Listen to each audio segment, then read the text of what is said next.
C'est pas évident pour tout le monde de savoir en quoi on est le plus doué.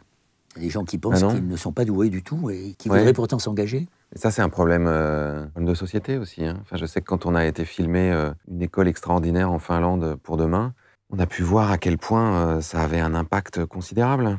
On voyait des enfants qui étaient dans une forme de liberté pédagogique extraordinaire qui leur permettait justement de s'explorer et de comprendre qui ils étaient, d'explorer aussi plein d'activités. Ce qui est assez dingue en Finlande, c'est de voir que la filière manuelle est aussi importante que la filière intellectuelle, qu'il y a même des équivalences académiques, qu'il n'y a pas de dévalorisation de ces métiers-là. Donc quelqu'un qui, par exemple, se rend compte qu'il prend un plaisir fou à travailler le bois ou à cuisiner, tout d'un coup, il peut s'orienter. Et puis, il peut se dire que c'est une richesse et que c'est pas une voie de garage. C'est-à-dire, si tu n'as pas bien travaillé à l'école, tu vas aller faire un truc manuel. Et ça, on n'a pas su le faire en France. On a repoussé dans la marge la méthode Freinet, la méthode Montessori, qui ressemble beaucoup à ce qu'on fait en Finlande, qui est un pays plus petit que la France. Donc, pour vous, l'éducation est un moteur essentiel. C'est énorme, c'est extraordinaire.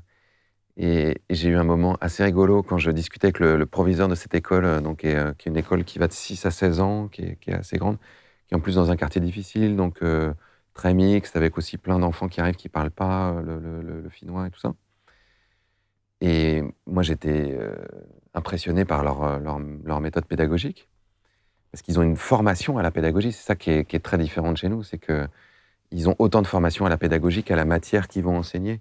Et ils ont un suivi, c'est-à-dire que les autres enseignants les monitorent, entre guillemets, pendant 3 ans, en regardant comment ils font pédagogiquement, et leur donnent des conseils, en disant ils sont en train de s'endormir, donc on ne considère pas que c'est la matière qui est simplement le truc. Et donc, je disais, mais c'est fou, parce que chez nous, l'école, c'est quand même encore un peu le prof qui est devant sa classe pendant 1 heure, qui parle, en gros, qui déverse son cours, les élèves qui notent, et ensuite qui ressortent leur connaissance au moment du contrôle.